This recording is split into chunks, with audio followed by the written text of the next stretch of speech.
It's finally here. College football playoff week is upon us, and both ACC teams are on the road. Are we about to get swept out? Let's bring in the squad to figure it out. You're talking ball with the ACC Squad, sponsored by Game Time.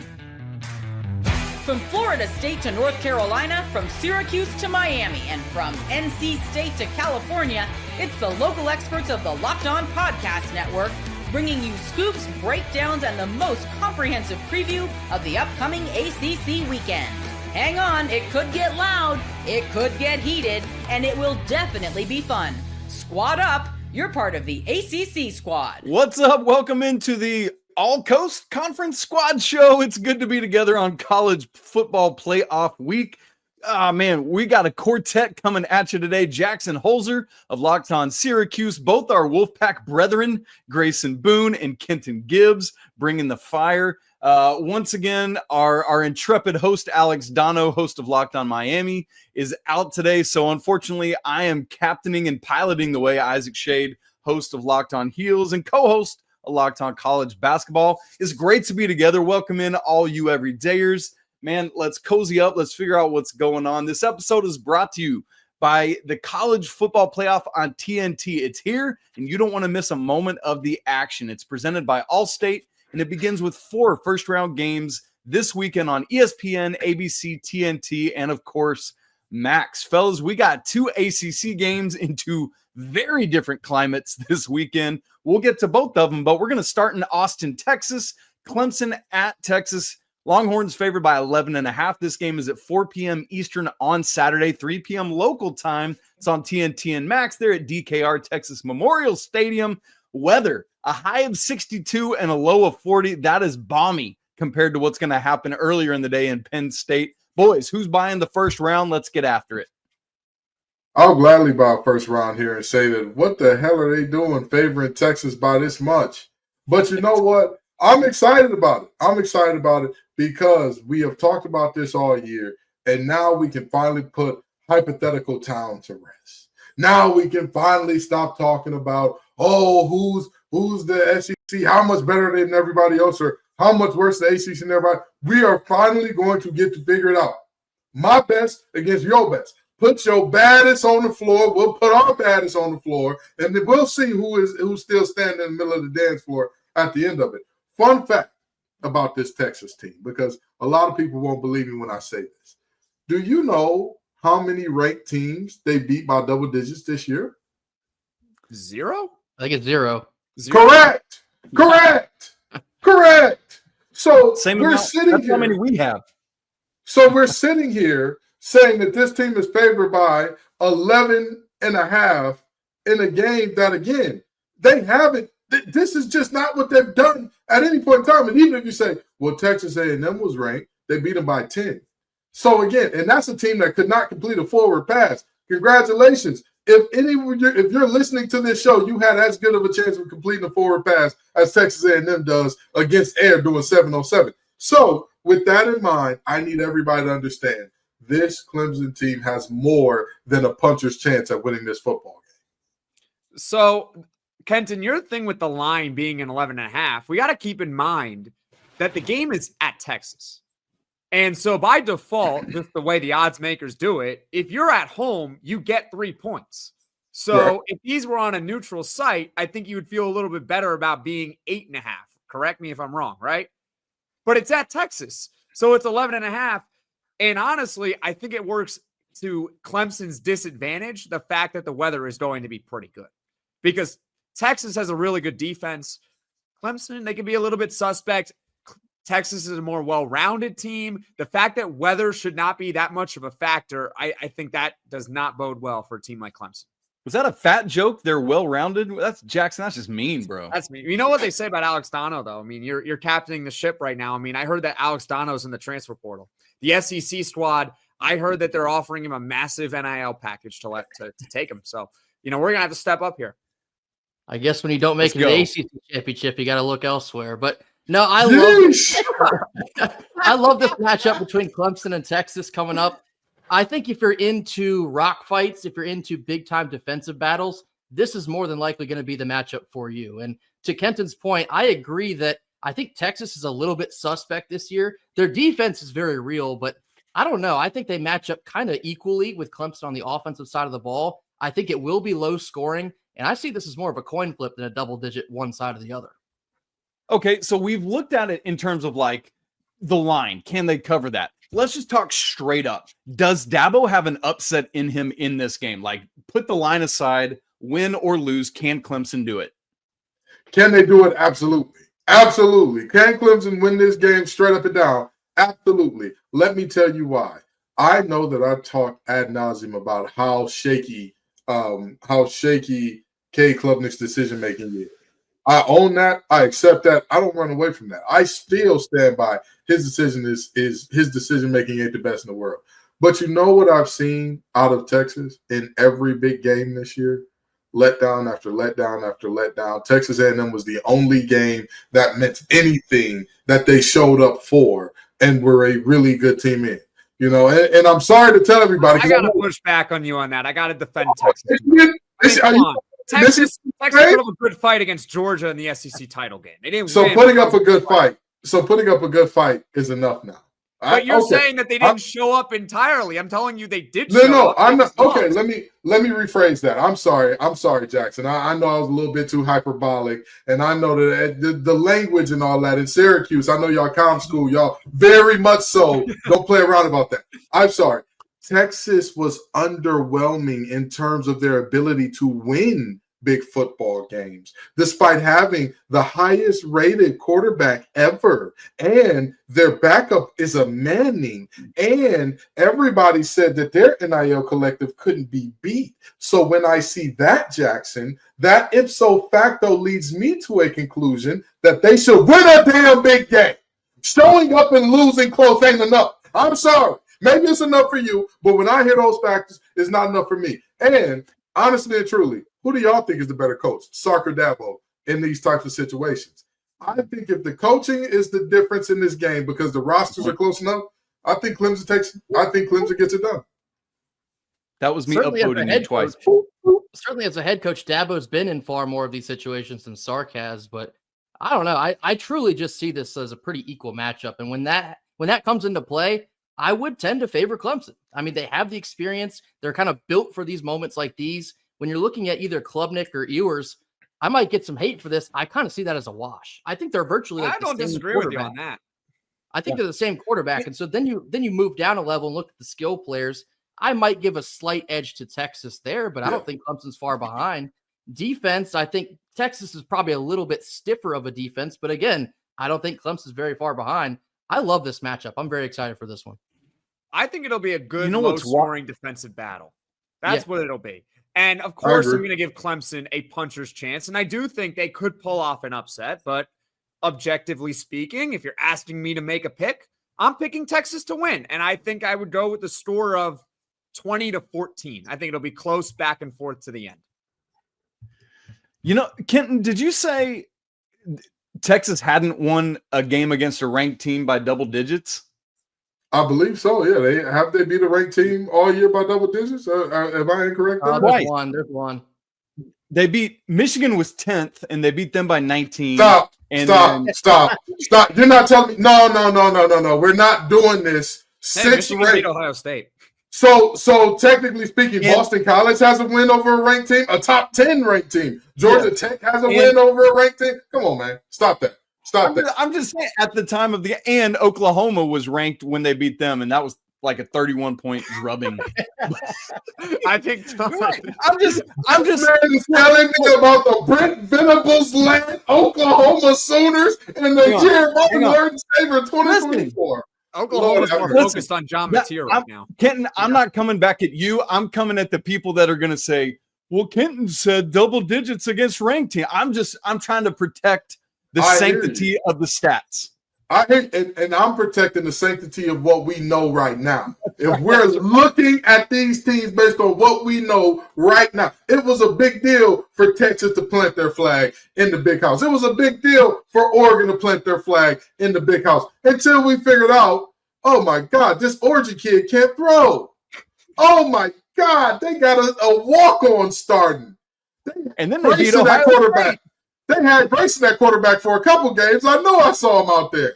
We couldn't even do post-game lives. It's funny because they still beat Ohio State. Yeah, hey, that's unfortunate for Ryan Day. I mean, it sucks to suck. You know what is weird though? Did you guys watch the SEC championship game? Yeah. Who trotted out on the field for Texas in overtime? What do you mean? Under center. It was not Quinn Ewers. It was Arch. Yeah. So I'm just curious to see does Sark trust his dude in key moments, or will he go to Arch in some of those we got to get those legs going? Just what effect and what factor does that have on Texas's offense in this game? Does that really matter at the end of the day, though, that he might have a shorter leash than usual? I mean, we've seen national championship games where Nick Saban would pull his quarterback, right? Did he do that with Jalen Hurts putting in Tua? So, to me, against if Georgia, they're struggling, I think it actually factors.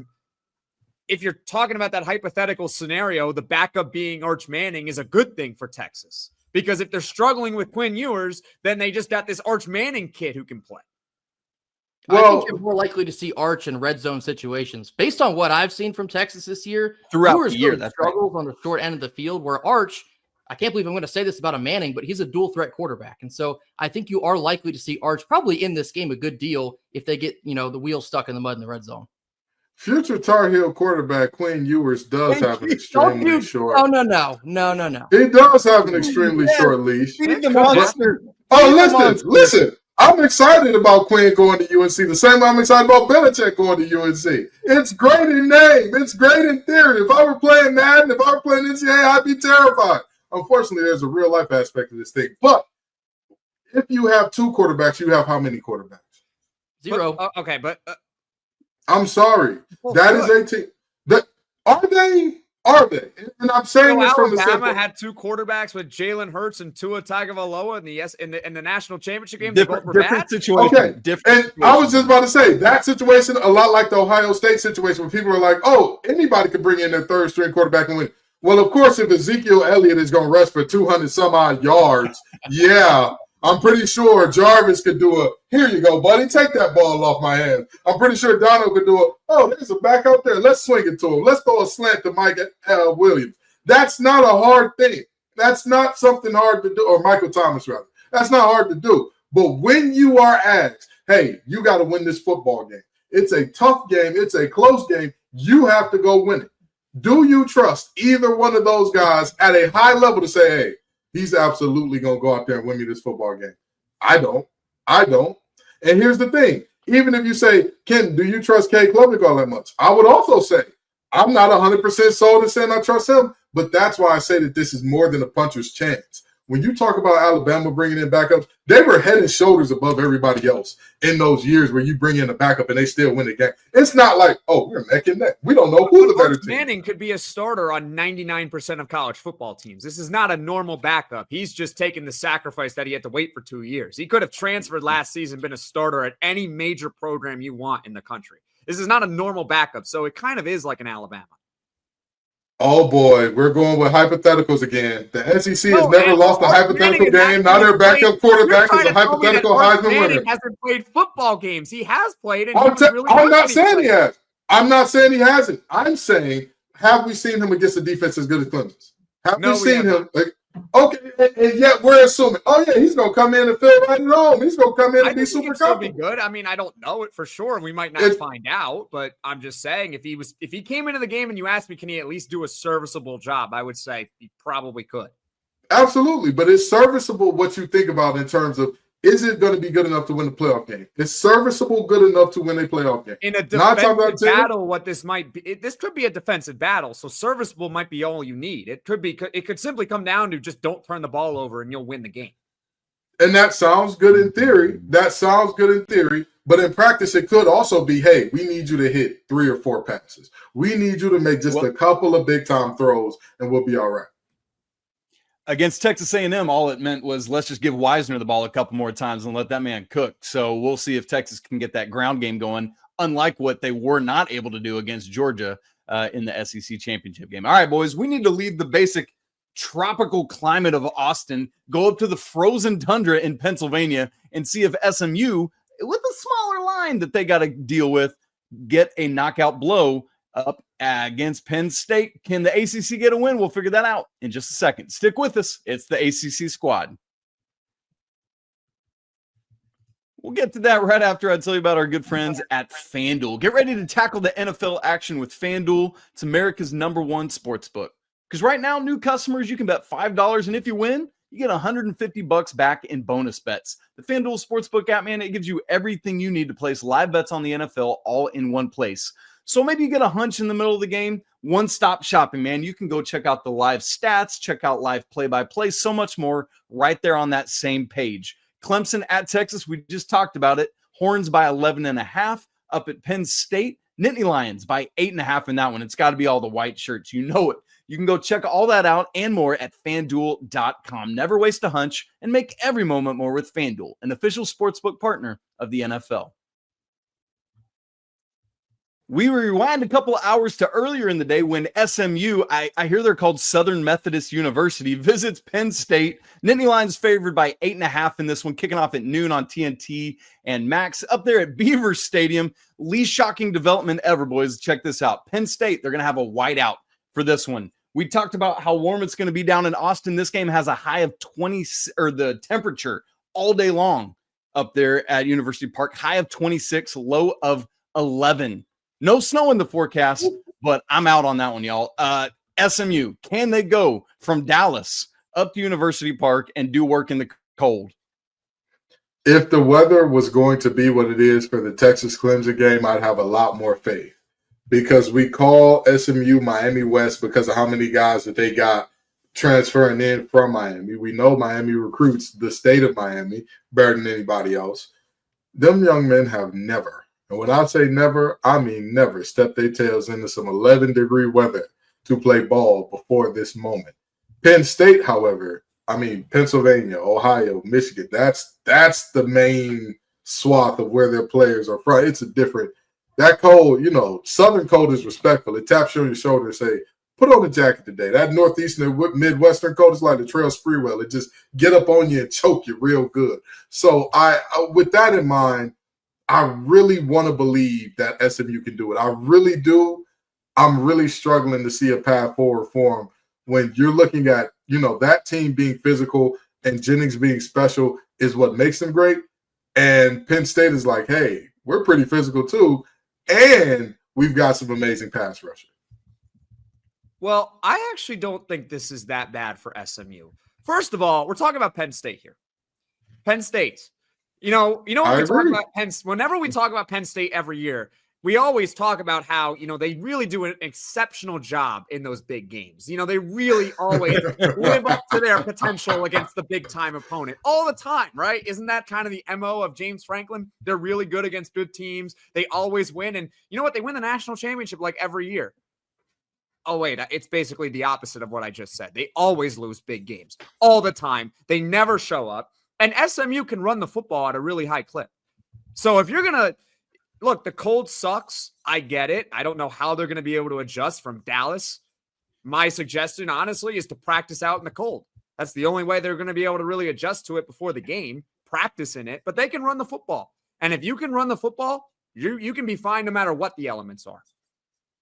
Yeah, Jackson nailed it. The obvious headline is James Franklin versus the big one. And I think to Penn State's benefit, they're just about in the best situation they could find themselves in. It's a home playoff game. It's going to be cold. It's a whiteout. I'm sure they're going to have Zombie Nation going. They got Mo Bamba on third down. What more could you possibly want for a playoff environment? SMU, although, they have been one of the better offenses in all of college football this season, they have not seen a defense like Penn State. And to pile on top of that, Penn State's going to be fired up. If Penn State can't win this game, it is a situation where it's like, if not now, then when. If James Franklin can't win this one, he is never going to get it done up in College Station. What is it? Happy Valley. Happy Valley. I thought, never mind. Forget it. I'm going to look it up, but I had something else in mind. Yeah, I got Penn State in this one. I think it's going to be a lot for SMU to overcome. Give me Penn State by probably like 8 points. Now, Okay, don't get me wrong, because I believe that my original statement was State college. there you go. There you go. Yeah, I believe that my original statement will lead people to believe I don't think SMU has a shot, which is not the case at all. Trust me, I know James Franklin. I know him. I've seen him. We have seen that. I'd say that this team is perpetually the 300C of college football because they look like a playoff team till an actual playoff team shows up.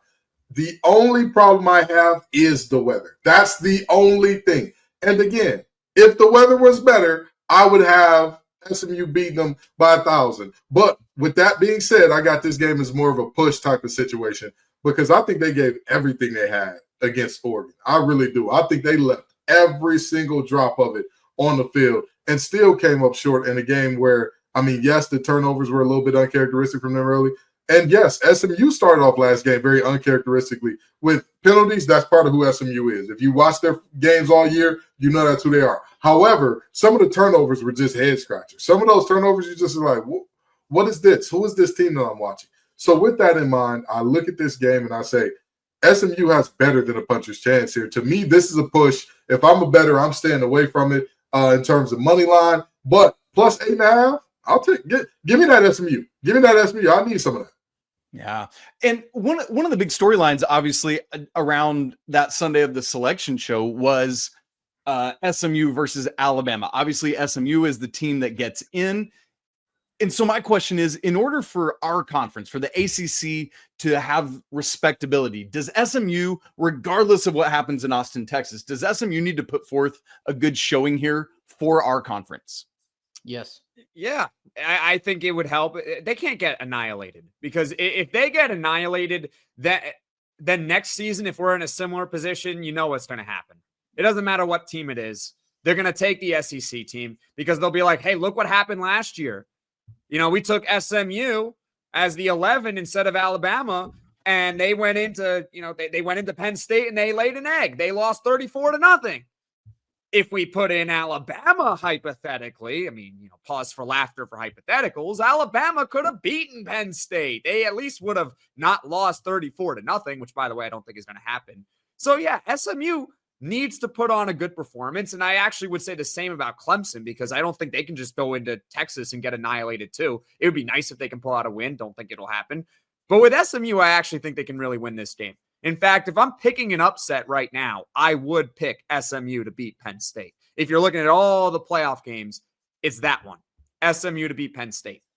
I will say this. Go ahead. Oh, go ahead. Oh, I'll say this. The greatest privilege there is the privilege of individuality, which the ACC does not have. We do not have the benefit of anything negative that happens to one of our teams is just one of our teams. We don't have that benefit of, hey, this team put out a poor showing because that team put out a poor showing, not reflective of your conference. We don't have that right now because we have seen time after time after time some of these other teams, some of these other conferences lay complete and utter stinkers. When is the last time a Big 12 team won a damn playoff game? And yet nobody discusses them in the same vein as us in terms of like, hey, what's going on there? Are they okay? Are they cool? So I think that you are absolutely looking at a situation where reality says that all of the ACC teams have to show up and play well, even if it should not be that way. It just is that way. And life ain't fair. Fair is a place where you go to get on crappy rides that might kill you or eat crappy food that might kill you. That's just what fair is in the real world.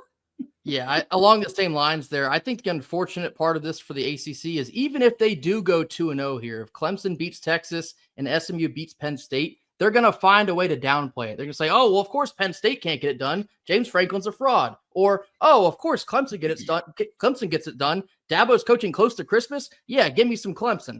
They're going to find a way to downplay the ACC, even if they go 2-0. That's the unfortunate part. But the best thing the ACC can do, obviously, is just go out there and win the game. Just go out there, put your best foot forward, and just win the football game. That's all you got to worry about. They can't downgrade. They cannot find a way to spin Clemson. They will try to. They can't spin Clemson. They cannot spin that one. They can't. They will spin the SMU one because they'll just be like, it's Penn State and James Franklin. What else did you expect? I'm literally taunting them right now, which might backfire, but you never know. But Clemson, first of all, Clemson's been the most successful ACC team in the past decade and a half. True. They're the best. They've also won national championships. Everyone knows who Dabo Swinney is because every single year when there's a big-time program that becomes available, i.e. like Alabama last season, Dabo Swinney is the number one candidate for the job. They cannot minimize Clemson for beating Texas, who has been one of the premier teams in college football the entire year. So I'm with you on SMU, that they'll find a way to minimize that one. I think it'll be more of a Texas than a Clemson one. No. Let me tell you the things that I've seen minimized for the sake of the SEC. I saw an Auburn team that got their britches blown off by New Mexico State play Alabama to the hairs of their chinny chin chin, and somehow that was a gritty, tough win. I saw an Oklahoma team that had Jackson Hosier out there playing wide receiver hold Alabama to 3 points. Man, and I got somehow, a lot of NIL money, didn't I? And somehow that team was, oh yeah, any given Saturday in the SEC, it's just what it is. I have seen with my own 2 eyes. People tell me Missouri's a good team this year. I've seen it in the name of pumping up the SEC. So I would like to believe you're right, Jackson. I would like to believe that Clemson beating Texas is irrevocable. I'm just not sure. All right, boys. Well, we need to talk about this reality of what happens if both these teams lose. What is that going to mean for the conference? And also, should these quarterfinal games in round 2 be at campus sites as well, or do we like them at neutrals? We're going to have those conversations and more coming up in just a second on the ACC Squad. Stick with us. We'll talk about that right after I tell you about the college football playoffs on TNT. It's that time of year. The college football playoff is back, and it's bigger and better than ever with the new 12-team expanded format. It's bringing you all the hard-hitting, high-flying excitement that you love. TNT Sports coverage of the college football playoff begins on December 21st, starting with the college football kickoff playoff show presented by AT&T at 11 a.m. Eastern. Leading into that first matchup, the Southern Methodist University Mustangs, that's SMU if you're wondering, battling the Penn State Nittany Lions at noon. Then the Clemson Tigers looks to upset Texas Longhorns in a showdown at 4 p.m. Eastern. Don't miss a moment of the action. Watch the college football playoff presented by Allstate live on TNT, True TV, TBS, and Max. All right, you're with us here on the ACC Squad. It is college football playoff week. We got Kent Gibbs from Locked On Wolfpack, Grayson Boone from Locked On Wolfpack, Jackson Holzer from Locked On Syracuse. I'm Isaac Shade, Locked On Tar Heels, and of course our man behind the scenes, Jarvis Davis, keeping us all straight. Even me, you don't even know how wonky this show got behind the scenes, but it's all the beautiful post-production that keeps it rolling. They don't find out. Yeah, thank you, Jarvis, for all your great work. All right, boys, here's the question I got for you. What is the likelihood, and I'll let you put whatever number kind of situation you want on it, what's the likelihood that the ACC is done after this weekend? I'd say there's about, I'd say it's 50-50. I'd honestly say it's 50-50 that the ACC is done. Because don't get me wrong, while both teams are underdogs, they're underdogs against 2 teams that have flatly, who have either of these teams beaten that they're up against? Who have either of these teams shown up? The mighty Fighting Illini? Is that what we're terrified of?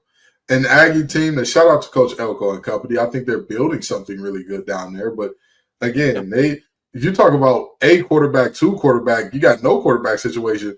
Watch an Aggie football game. If you want to see a throwback to that 1940 style of football where you know that thing ain't going nowhere downfield unless it's 3rd and 18, congratulations. You'll see just that coming out of College Station. So I look at this and I say to myself, it's a toss-up to me because while these teams are underdogs, we all know that the hypotheticals of these teams that they're playing against a lot better than the reality 9 times out of 10. The Texas team that everybody said, oh, yeah, they're world beaters. They're stumping and they're whoop. Well, we saw what happened every time they went up against some formidable competition. The Penn State team that ran through the Big Ten like Tomb Raiders until they played an actual team that's supposed to be ranked in the top 10, and then we saw what happened there. So, I see this as a 50-50 game because SMU has shown to be a complete team all year. Clemson has been up and down, but when it comes to these big games, I need me some Dabo Swinney in my life. That's a guy that nobody circles the wagons and get his players ready for a big game like Dabo. So I think it's 50-50. I think it's a little less that they get shut out entirely. I think it's a little less. I did some math. It was kind of fun. I did some probability math for you guys. It was great. So I pulled out the whole calculator and I was like, what are my hypothetical? I shouldn't say that word. What are my odds? I would give probably a 20% chance in Clemson winning, 40% chance for SMU. I actually think that SMU is going to win that game outright. But it all works out. If you do the math, the probability would say that there is a 44% chance that at least one of them wins. It's not bad. It's not bad. Actually, it's worse than 50-50. So 44% is about what I have it at. I guess I'll meet you in the middle. I'll go 47% chance at the get shut out here. I mean, what is Blood waffling about? What is he doing? I think we're looking at two very fun games. One, again, I think Clemson and Texas will be relatively low scoring. Penn State SMU could roll into a shootout, and I think what a spectacle that may or may not be. But I don't know. I wouldn't necessarily be surprised if the ACC goes winless, but I also wouldn't be surprised if one of them wins either. Well, we could I'll Price is Right this thing, and I'll call it 51%. So I'm just that one little step above Kenton. So I'm at 44. Grayson's at 47. Kenton's at 50-50. Isaac's at 51. That's right. Or I guess we're all hovering around the same. That's right. Okay, here's my other question. I've been thinking a lot about this one. I love that we're getting campus sites for these games. Just college athletics on campus sites is better, or at home, football stadiums, whatever you want to say. I really, truly feel like I love that the top 4 teams all get a bye this weekend, but I think it would be better if their first game, the Elite Eight, the quarterfinals, whatever you want to call it, those were home games as well, instead of going on to neutral sites. And then in the semifinals, just like what we've seen in the past several years with the college football playoff, then you go to neutral site bowl games. Do you guys agree with that, or do you like it the way it's setting up this year? I mean, we all know what this is about. It's about the money of the deal, and the money of the deal says all New Year's Six Bowl have to be playoff games, or else somebody's going to get shortchanged. Somebody pay going to come up a little light, and Uncle Sam can't take a gram out the NCAA bag. That just ain't going up. That can't be how that one works out. But if you're talking about what I would like to see, money aside, the perfect world, I still want to see a neutral site. I'm sorry. Once we get into these last 6-7 games, I want all of them played at somewhere neutral. Although I will say this, and we are ACC guys, and so this doesn't necessarily hurt us as much. A lot of these neutral site games just end up being in great weather places, which de facto hurts certain teams, right? If you're a Michigan, if you're an Ohio State, if you're an Iowa, if you're a Nebraska, whatever the case may be, a Colorado, you're always going to be hurt by quote unquote neutral site games, because they're always going to find their way to somewhere with really nice weather. And where has the really nice weather at that time of the year? Your Floridas, your Arizonas, your Californias. And so then you're stuck in the situation where if you're in the middle of America, you're de facto going on the road to play a team like, oh, we got to play SMU in Dallas. That should be easy. That should be basically a home game. Oh, we got to go play Texas. And, that's just what that is. So it's never going to happen, to Kenton's point, where they change the system. It won't happen because it's all about the almighty dollar. That's all it is. They're only going to add playoff teams too, for what it's worth. I mean, it's an everlasting chase of money, more money, money, money. Having said that, in my ideal system, the only game that would be neutral site is the championship game. That's it. I don't like neutral site. I really don't. I love the fact that there is a home crowd, because it's great when the home crowd is rocking. That's really cool to see, right? When they're rocking. It's also really cool to see when they are just quiet. They're dead, because the road team all of a sudden goes in and, oh my goodness, 80-yard touchdown for the win. Isn't that so much cool? It's almost like the NFL, that every game is non-neutral site until you get to the Super Bowl. Okay, Super Bowl, fine. Neutral site, even elements for everyone. It's the 2 best teams. I get it. But the AFC Championship is in home field. Same with the NFC Championship and all throughout the playoffs. Look at all other pro sports. Even the championship games aren't neutral site. That you'll get a game 7. They don't say, hey, it gets to game 7. We're putting it in the middle of Atlanta, no matter what. They're like, nope, game 7, NBA Finals, Stanley Cup, whatever, World Series, it's going to be a home field. So my ideal system would be home games up until the national title. They knew that degenerate ball drinker would be out in Magic City if the NBA Finals had a game. Never mind, we ain't going there. Go ahead. All right. Grayson, last word, brother. What you got? I do find myself a little bit torn on this because as a college football, I guess, purist, if you want to call me that, I love the Rose Bowl and I love the Fiesta Bowl and I love the Sugar Bowl. But at the same time, I'm really excited for the 12-team CFP because we do get those home playoff atmospheres.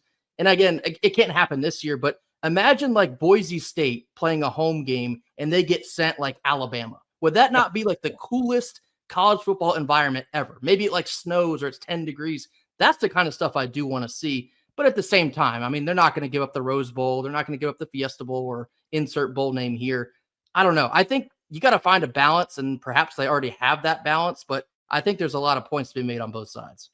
You know, guys, I hate that we've just run long here and our whole Bill Belichick conversation just got knocked out. It really is a bummer. I hate that. Oh, shucks. I reckon we'll have to come back around to it next week and just we'll see if we got time for Bill next week. Oh, man, great show, though, setting up these college football playoff matchups. Hopefully next week when we're talking again, we've still got 2 more college football playoff teams coming out of the ACC. Great conversation today. Again, for Kenton Gibbs, for Grayson Boone, for Jackson Holzer, for our good friend Alex Donno, who hopefully will be back with us next week. I'm Isaac Shade. Thanks big time, as always, to our producer behind the scenes, Jarvis Davis. Thanks for joining us here on the squad. We'll see you next week. But until then, peace.